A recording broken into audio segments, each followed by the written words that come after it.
And I invite brother to come forward and share the manna for us today.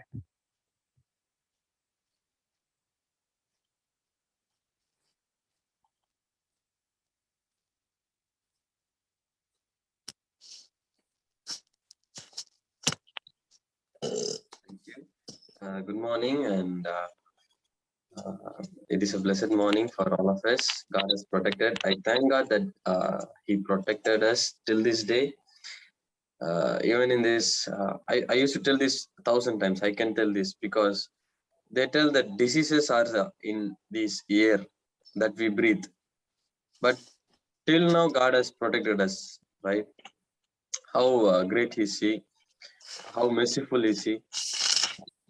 Though we are sinful, though we cheat Him, I used to make so many promises to God, but I won't do. I won't do those promises. But still, He provides me everything. I can feel His love in my life. When you sit and think back about the past 3 years, how merciful He is for us.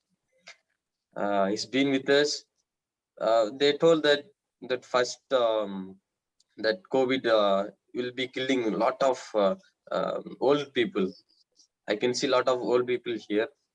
The second wave, they told that a lot of children will be dying. I hope that your children are alive and good by the uh, grace of God. They told that the youth will be died in this wave, but God is protecting me till this day. So how merciful is He to us? Are we giving thanks to Him?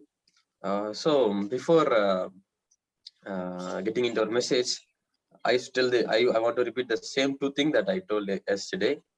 First thing is, please pray for me. If I put my own words here, it will be very useful. It won't be useful to all of us.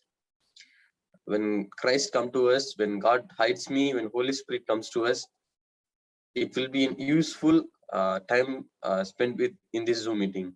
So let us prayerfully sit here. Please pray for me. Just say, Lord, please put your words into His mouth. Okay, please pray for me. And the second thing is, don't just blindly believe that whatever the speaker speaks. Reason out. Okay, is it like this? And also, if some points are good, take notes here. Record everything here so that we can be a practical Christian. We can gain much knowledge. We can be a practical Christian in our life. So before getting into our message, let's have a short prayer. Our Father in heaven, thank you for this day, Lord. Thank you for adding one more day in our life. Lord, I'm just a clay. You are the heavenly potter. You know how to mold me. You know how to make me a nice pot, Lord. Lord, make me as a nice pot and use it for thy glory, Lord. Lord, please hide me. I'm a foolish man. I don't have a word, so Lord, please hide me, O Lord. Please put your words into my mouth. Hide me, O Lord. Kill my carnal nature, O Lord. Kill myself, and you come and hide me, O Lord. In Jesus Christ's name we pray. Amen. Okay. So let us turn our Bibles to 2 Kings chapter 5. 2 Kings chapter 5. Okay. 2 Kings chapter 5. So it is about the story of Naaman. It is about the story of, you all know it is not a story, it is an incident, right? So, but we used to tell it as a story. So this here we can find the incident about what happened in the life of Naaman. Naaman was, you can at the first verse, 2 Kings chapter 5, verse 1, you can find, now Naaman, captain of the host of the king of, the captain of the host of the king of Syria. He was like an, if you want to put it in our way. Naaman was an army general in the place of Syria. So, so as I was googling about Syria, I was doing some things about how that country was. So I found out their religion, they had a strong religious belief. They cannot worship what they like. Their king is their god. They used to sacrifice human sacrifices was there. Animal sacrifices was there. Idol worship was their main part in that country. No religious freedom. You need to bow down to the king. King was also a god. Whatever they see, it will become their god. Whatever helps them. If what happened is I was reading, like, so it was there that whatever things helps them, they will make it as a god. If they are so thirsty, if they found a water, if they start to drink, if it good for them, they will worship that water as a god. So in this Syrian country, the idol worship was which was the main part in that country. No religious freedom. You cannot worship what you like. So let us read one verse so that we can understand. We all know this incident, right? Let us read verse 17 and 18 so that we can understand what is happening in the place of Syria. We can understand the religious liberty or religious thing in the country of Syria. Verse 17. And Naaman said, shall there not then, I pray thee, be given to the servant 2 months burden of earth? For the servant will henceforth offer neither burnt offering nor sacrifice unto other gods, but unto the Lord. So here, this Naaman tells, after he got cured from all the diseases, what he tells in verse 17, you can see the last. For thy servant will henceforth offer neither burnt offering nor sacrifice unto other gods, but unto the Lord. You can see the word gods. Yes, is there. So in the country of Syria, they have lot of gods, idol worship. But he tells in the verse 18, he tells but he want to worship only the Heavenly Father. Now he got cured and he tells, I won't worship the gods, I won't give sacrifice to the gods in the country of Syria, living God. But when you use the word but, there is a big problem, right? So in verse 18, in this thing the Lord pardon thy servant. Then when my master goes into the house of Rimmon to worship there, and he leanteth on my hand, and I bow myself in the house of Rimmon. When I bow down myself in the house of Rimmon, the Lord pardon thy servant in these things. See, Naaman still he wants to convert himself to be a true Christian. He could not, because in that country you need to bow down to the king. As you can read in the verse 18, he tells, in the verse 17, he tells, I want to worship the true God only. I want to give sacrifice to the true God, but I need to bow down to the king. If I want to live in that country, I need to bow down to the king in that country. There is no religious freedom. A country with a strict religious system.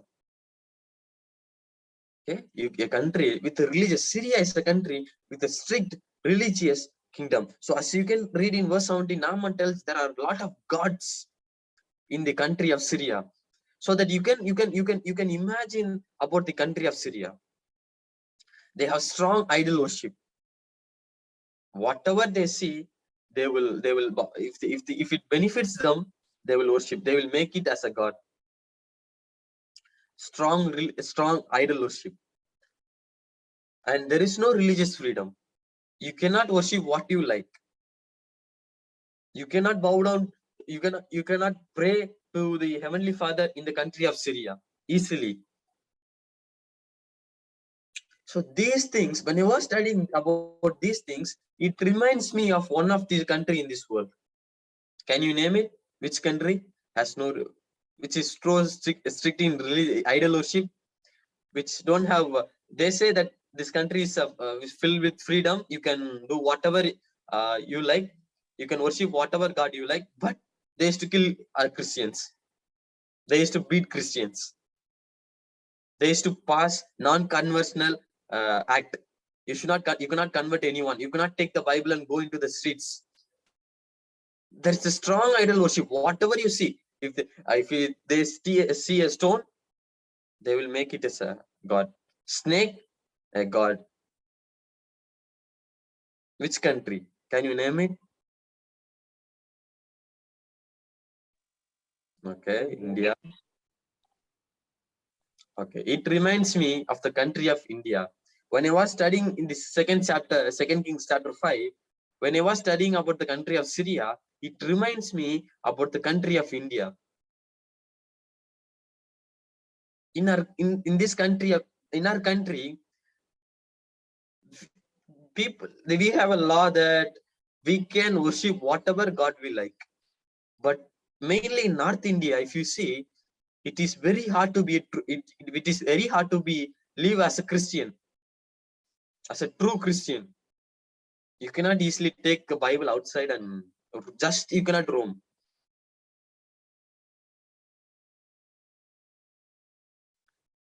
India, in this country, we can see this whole country is filled with idol worship, like the country of Syria.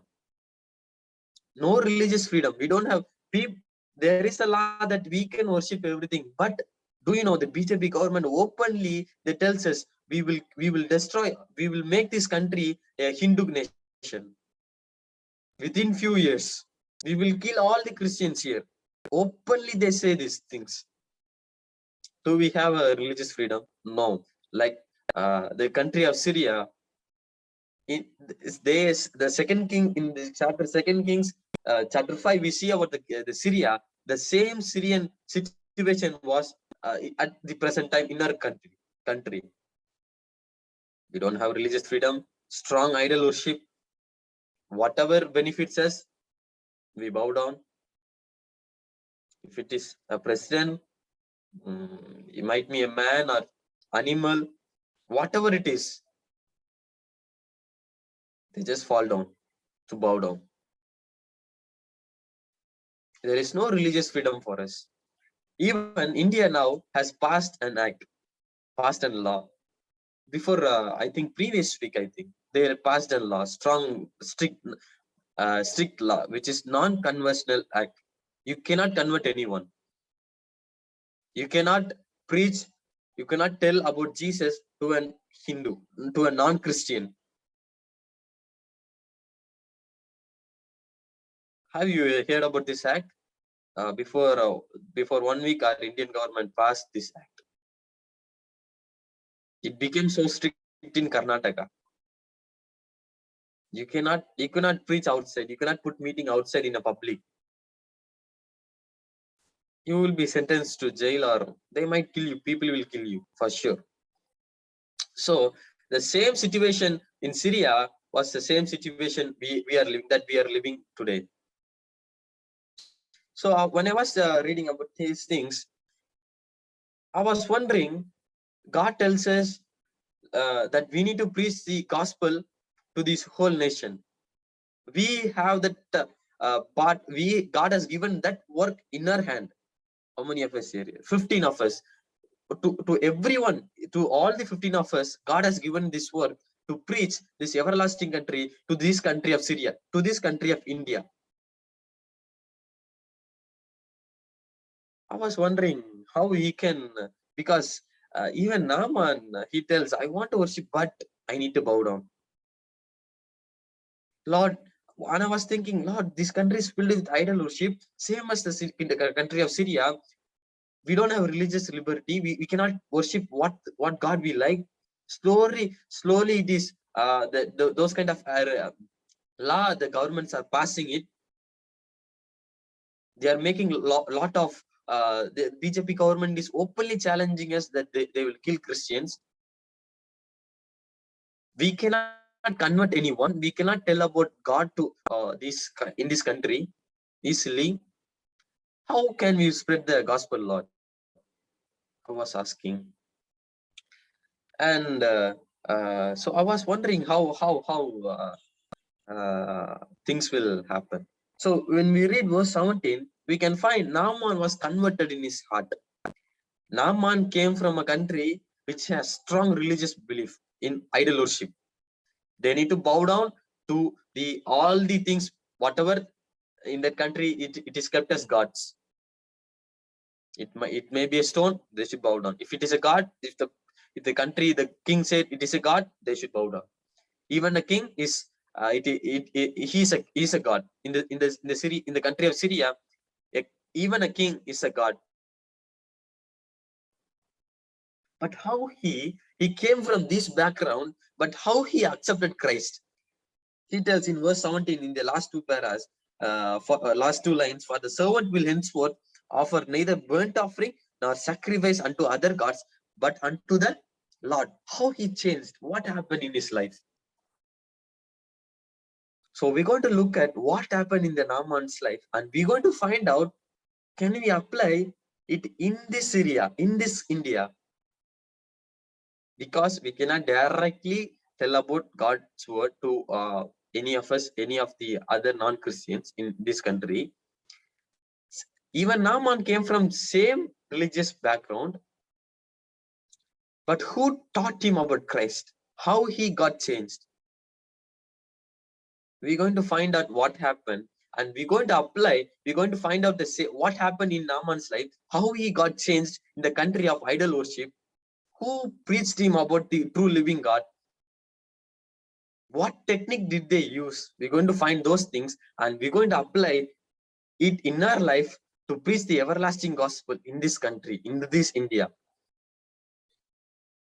At the present time, this message may not look so relevant, because we don't have those kind of strong law till today. We can speak to people about God. We have some religious freedom, small, little bit, but still slowly these things will be taken away by the government of India. So soon India will become a non-religious freedom country very soon. So at that time, there are so many Naaman who are situated in this country, idol worshippers. How we can make them to say that we will worship only the true living God? So Naaman tells these words. How? What happened? Who taught him? Okay, so no one. In the Second Kings chapter 5, I was searching for did any meetings was conducted? Did Naaman attend those meetings? How he got converted? Did he attend any Zoom meetings? I was finding in the Second Kings chapter 5. I was searching for sermons in the Second Kings chapter 5. I could not find any sermon. I thought Naaman should have heard any other sermons. Listening to that sermon, Naaman should have come to know about the true living God. I was searching for sermon. I was searching for fasting and prayer. In the Second Kings chapter 5, there is no fasting and prayer, nothing. Then how? So this is the thing. Now we're going to find out how Naaman got changed, and we're going to apply this in our life, and we're going to spread the gospel in this country. There are a lot of Naaman in this country, idol worshippers. Do you know the simple reason? The reason that I'm going to tell you is, it is very simple. Let us turn our Bibles to 2 Kings chapter 5, verse 3. 2 Kings chapter 5, verse 3. Let me read. And she said unto her mistress, to Naaman's wife, would God my Lord there with a prophet that is in Samaria, for he would recover from his leprosy. So here a maid, a servant girl from the country of Israel, was captured by the Syrian army, and she was working as a servant. She was in the country of Syria as a captive. She was a servantess in the house of Naaman. She tells a captive, tells to the wife of Naaman, she gives a health tip, right? She didn't tell about God. She didn't preach. She didn't pray with her. She didn't do anything. No, we cannot find a religious activity there. She here, this little maid gives a health tip to Naaman. He tells to his wife, Naaman's wife, right? This little maid gives an health tip to Naaman's wife. See, if your husband diseases if you want your husband diseases to be cured, you should go there. A health tip, right? She did health evangelism. This little maid did health evangelism. This is the reason. This is the reason that Naaman, in the mouth of Naaman, he told, I will worship only the true living God. Imagine if little maid did not open his mouth, what would have happened? Naaman would not have cured and he would not accepted Christ. Imagine if this little girl in that country of Syria, we know the how religious background are. You cannot worship whatever. You cannot speak about God. You don't have religious freedom. Imagine if this little girl had go to that Naaman or Naaman's wife and talk about God, our true living God. Did she if she would have accepted or not? No, she would not accept. She would not listen. She would have slapped her. If she tells, let me pray for you, let me share a Bible verse with you, to that mistress, if this little maid was talking like this, Naaman would have killed that little maid.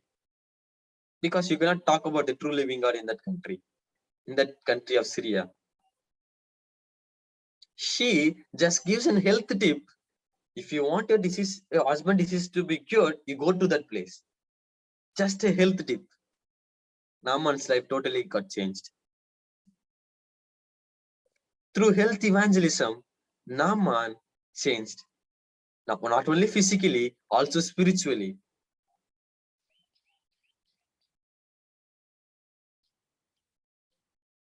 Naaman came to know about Jesus through an health minister, through an health evangelist. Who is that health evangelist? Little man. Like Naaman, in this country of India, there are a lot of Naamans who are filled with diseases, literal diseases. India is a country which is filled with a lot of diseases. Now, what you and I can do? We don't have religious freedom. Slowly, we have little religious freedom. It will be taken away very soon. Even Bible tells about those things to us. Religious freedom will be taken away. At that time, you cannot preach. You cannot pray with them. You cannot take Bible and read a verse with them. But you can give a health tip. You can do health evangelism. Let me give you an example of during our Corona time, what happened. During Corona time, all churches were closed. Pastors, they could not work. Bible workers, they could not work. Imagine if there is no Zoom, if there is no app called this Zoom or Google Meet or these things, we would not have met each other. There won't be an online church. Everyone will be sitting at home. Every ministry has been quarantined. No, you cannot give books to other people's out of the house. But do you know, only the medical workers, they can come out. God tells, go and preach the gospel to this whole world. Go to people and tell them. During this Corona time, we could not meet any people. But do you know, only medical workers, they meet with people physically. Only health evangelist people, they met with the people physically. Now, pastors, they could not meet people. Bible workers, whoever it is, they could not meet the people physically. Only doctors, nurse, health workers, they can roam outside. They can speak with people. Hope you understood my message. E.G. White, in her books, she writes a few things. Let me read it for you about the health evangelism and medical missionary. In the book of Testimonies for the Church, Testimonies for the Church, she writes like this: medical missionary work is the right hand of the gospel. Which is the right hand of the gospel? Medical missionary work. It is necessary to the advancement of the cause of God, as through it men and women are led to see the importance of right habit of living. The saving power of the truth will be made known by workers trained to do medical missionary work. Let me read it again. Every city is to be entered by workers trained to do medical missionary work as the right hand of the third angel's message. Medical missionary is the right hand of the third angel's message. God's method of treating diseases will, let me read it from the beginning. God's method of treating diseases will open doors for the entrance of present truth. Hope you understand these things. Medical missionary health evangelism is the right hand of the gospel. It is the right hand of the three angels message. To share the gospel easily, one of the right hand is one of the main main thing is through health evangelism. See, if I go to my neighbor's house to preach about the God's word, he won't accept me. He's a Hindu. But if I go, if I go and just speak with him and give us some health tips, he will listen to me. Slowly, relationship will grow. I hope that in these last days, diseases are increasing. I hope that God is allowing these things to happen because He wants the gospel to be spread. Why? Medical missionary, through medical missionary, because people are affected by diseases. So medical missionaries, they can go.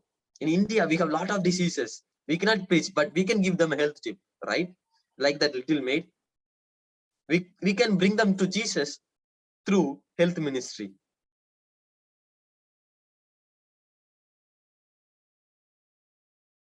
Okay, let me read it one more sentence from the Testimonies to the Church.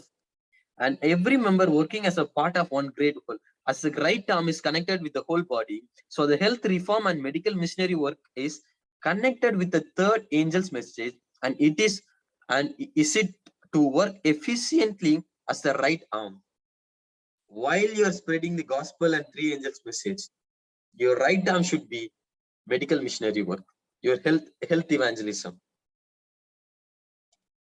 Do you know in our mission, and also let me finish it off this with this one.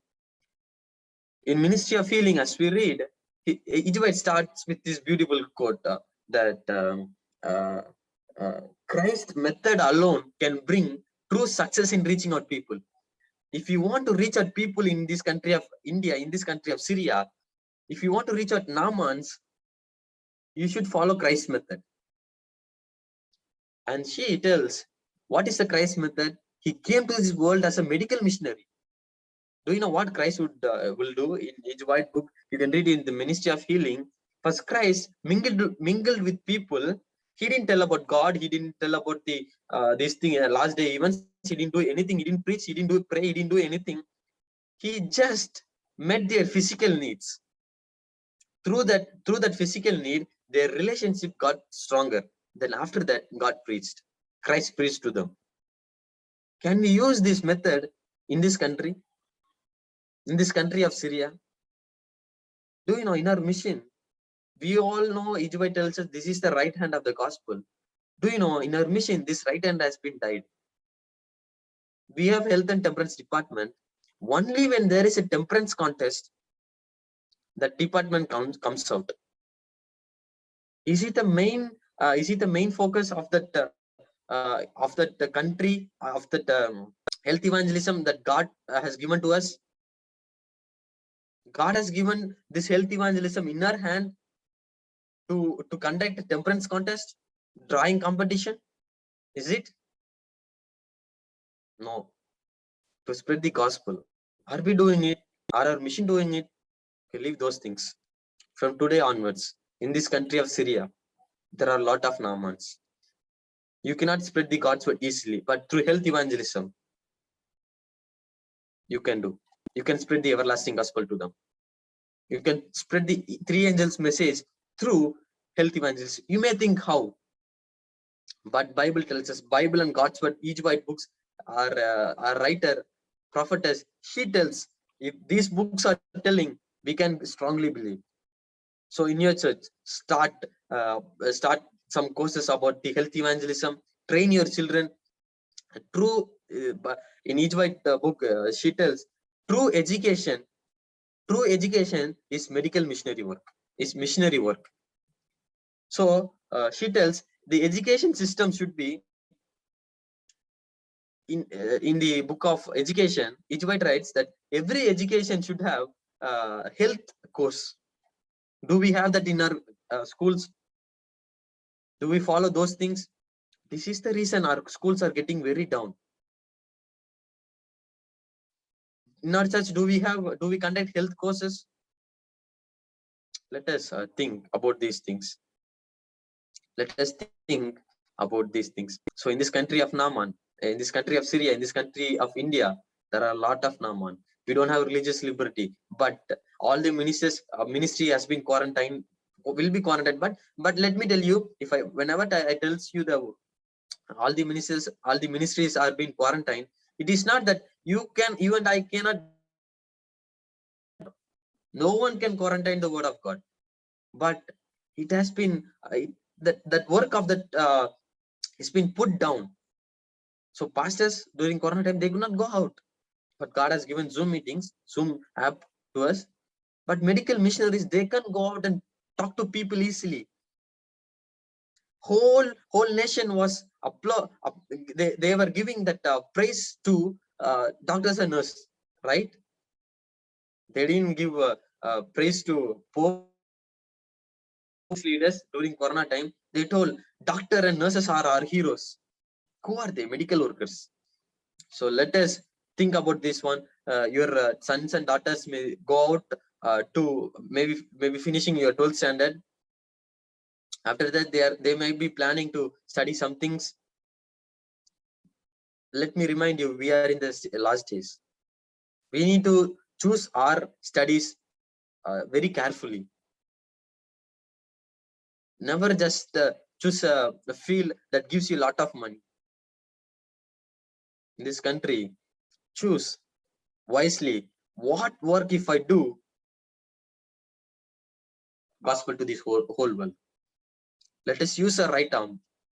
If our mission is not taking care of those things, if our mission is not using our right arm, okay, let it be. God will bring it on right time. But let us start now, because our religious freedom are taken out.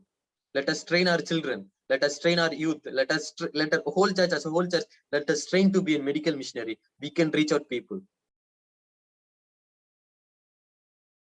I hope that you understood today's message. In this country of Syria, in this country of India, there are a lot of Naaman. To reach them, let us follow Christ's method and spread the everlasting gospel and finish his work, and we will bring glory to God. Thank you and amen. Amen. Amen.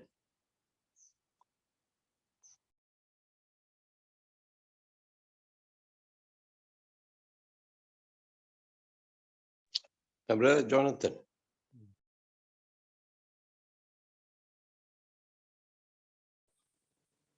Brother Jonathan? He's unmuted. I hope. Yeah, he's on mute. Sister Anita.